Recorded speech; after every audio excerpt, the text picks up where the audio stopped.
A ver, si pensamos en la Reforma Protestante, seguro nos vienen a la mente nombres como Lutero, Calvino, Zwinglio, los gigantes de la historia, ¿no? Pero, ¿y si les dijera que al mismo tiempo estaba ocurriendo otra reforma? Una que se cocinaba por debajo, mucho más radical y para la gente en el poder infinitamente más peligrosa. Esa es la historia que vamos a desentrañar hoy. La pregunta que movía a estos rebeldes era simple, pero a la vez explosiva. ¿Y si la reforma se quedó a medias? Para ellos, gente como Lutero y Calvino no habían hecho más que quitar al Papa para poner otra tiranía en su lugar, una donde la Iglesia y el Estado eran una misma cosa. Y aquí es donde vemos el choque de dos universos. Por un lado, teníamos la reforma magisterial, la de los nombres famosos, que buscaba arreglar la alianza entre Iglesia y Estado con la ayuda de los políticos y los príncipes. Pero por el otro, estaba naciendo la reforma radical. Su meta no era reformar esa alianza, sino demolerla. Querían una Iglesia de creyentes por convicción, totalmente libre del poder político. Para entender de dónde salió todo esto, tenemos que viajar a Zúrich, al mero corazón de la Reforma en Suiza. Pero no es una historia de batallas ni ejércitos, sino de un grupo de estudiantes brillantes que llegaron a una conclusión muy dolorosa.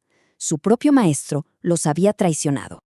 En Zúrich, los mejores discípulos de Ulrico Zwinglio, jóvenes como Conrado Grebel y Felix Manz, sintieron que su maestro había pisoteado el principio sobre el que habían construido todo, sola escritura, que solo la Biblia tenía la autoridad final.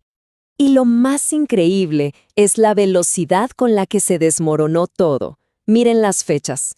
En 1523 luchaban juntos contra el poder católico. Pero solo un año después, en 1524, Zwinglio cedió. Dejó que un consejo de políticos, en lugar de la Biblia, decidiera cómo y cuándo se hacían las reformas. Para sus estudiantes, esto fue una traición total. La ruptura fue inmediata y definitiva. Esta sensación de traición los llevó a cometer un acto de desafío que terminaría por definir a todo el movimiento y de paso les daría su nombre. Un acto que sus enemigos vieron como una rebelión, pero que para ellos fue el verdadero nacimiento de la Iglesia. Imaginen la escena, la noche del 21 de enero de 1525, reunidos en secreto en la casa de Felix Manz. Ahí, desafiando la ley, Conrado Grebel, que ni siquiera era sacerdote, bautizó a Jorge Blaurock, un ex sacerdote, y al instante, Blaurock bautizó a todos los demás. En ese momento, acababa de nacer una nueva iglesia, una basada en la fe voluntaria de adultos. Claro, sus enemigos, al enterarse de esto, les pusieron un apodo para burlarse y acusarlos: anabaptistas.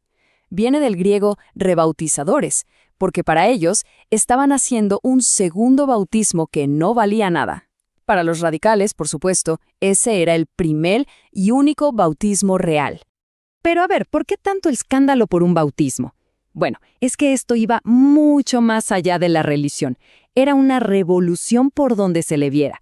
En lo teológico, era decirle a la iglesia oficial que estaba equivocada. En lo social, rompían la idea de que todos en una ciudad o país tenían la misma fe. Y en lo político, era sedición pura. Estaban creando una comunidad que le debía lealtad primero a Dios y no al gobierno.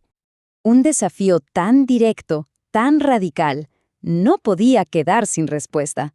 Y la reacción de todos los que tenían el poder, tanto católicos como protestantes, fue unánime, inmediata y brutal. Se desató una era de persecución feroz. El año 1529 fue un punto de quiebre. Fue el momento en que la persecución dejó de ser algo local para convertirse en una campaña de exterminio a nivel de todo el imperio. Y aquí viene la parte más irónica y terrible. En la misma reunión donde los príncipes luteranos protestaron para exigir sus derechos, no tuvieron ningún problema en aliarse con sus enemigos católicos para aplastar a otros. Juntos, aprobaron una ley imperial que convertía el anabaptismo en un crimen castigado con la muerte, sin juicio ni nada. Era básicamente un genocidio con el sello de la ley. En Zúrich, el castigo fue elegido con una crueldad poética, encapsulada en la sentencia de muerte contra Felix Manz. Quien se rebautiza será ahogado sin piedad. A esta burla la llamaron el tercer bautismo. El primero, el de niño que ellos negaban. El segundo, el de adulto que ellos practicaban. Y el tercero, su ejecución por ahogamiento. El 5 de enero de 1527, Félix Mann se convirtió en el primer mártir protestante asesinado por otros protestantes, lanzado a las aguas congeladas del río Limat. Esta persecución sin tregua tuvo un efecto devastador. La mayoría respondió con martirio pacífico. Pero en una facción, la paciencia se acabó, y eso llevó al movimiento a su capítulo más oscuro, a una verdadera pesadilla apocalíptica. Lo que pasó en la ciudad de Münster, en Alemania, fue una tragedia que mancharía el movimiento para siempre. Entre 1534 y 1535, un grupo violento tomó el control. La declaró la Nueva Jerusalén, impuso la poligamia a la fuerza y un gobierno totalitario. El experimento terminó en un baño de sangre, cuando un ejército católico y protestante retomó la ciudad. Y aquí es crucial entender algo. Münster fue la excepción, no la regla.